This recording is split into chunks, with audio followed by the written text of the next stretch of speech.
પલ express ન્યૂઝમાં આપનું સ્વાગત છે। સતત વધતી મોંઘવારી મુદ્દે સુરત કોંગ્રેસ દ્વારા કરાયો હલ્લાબોલ। દૂધ, શાકભાજી, પેટ્રોલ, ડીઝલ અને ગેસના ભાવ વધારા સામે ભારે વિરોધ નોંધાવવામાં આવ્યો। ભાજપ સરકાર સામે સૂત્રોચ્ચાર કરીને વિરોધ નોંધાવ્યો। મોંઘવારીના પ્લેકાર્ડ દર્શાવીને હલ્લાબોલ કરવામાં આવ્યો। દેશની જનતા સાથે અન્યાય કરવાનું બંધ કરો તેવી માંગ કરવામાં આવી। સુરત કલેક્ટર કચેરી ખાતે મોંઘવારીના ગરબા રમીને અનોખો વિરોધ કરવામાં આવ્યો। મોંઘવારીના નારા લગાવીને ભાજપ સરકાર સામે રોષ ઠાલવ્યો। સુરત શહેર કોંગ્રેસ સમિતિના પ્રમુખ શ્રી વિપુલભાઈ ઉધનાવાલાના નેજા હેઠળ કોંગ્રેસના ખૂબ મોટી સંખ્યામાં કાર્યકર્તા આગેવાનો કલેક્ટર કચેરી ખાતે ઉપસ્થિત રહ્યા। જે ભારતીય જનતા પાર્ટીના રાજમાં છેલ્લા 15 દિવસમાં પેટ્રોલ અને ડીઝલ પર સતત ભાવ વધારો થઈ રહ્યો છે અને આજની તારીખે 8 રૂપિયા કરતા વધારેનો ભાવ વધારો થયો છે।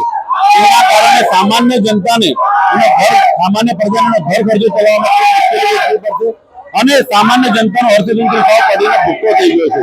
લોકોની આવક કરતાનો ખર્ચો બમણો થઈ ગયો છે।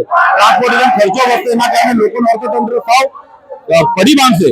પરંતુ ભારતીય જનતા પાર્ટીના રાજમાં અને મોદી રાજમાં એ લોકોને કોઈની અસર થતી નથી। સામાન્ય જનતાનો દુઃખ દેખાતો નથી।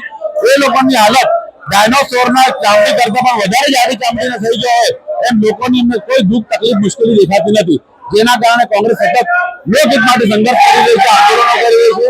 એના જ મુતાબિક આજ રોજ અહીંયા હલ્લાબોલનો કાર્યક્રમ આયોજન કરવામાં આવ્યો।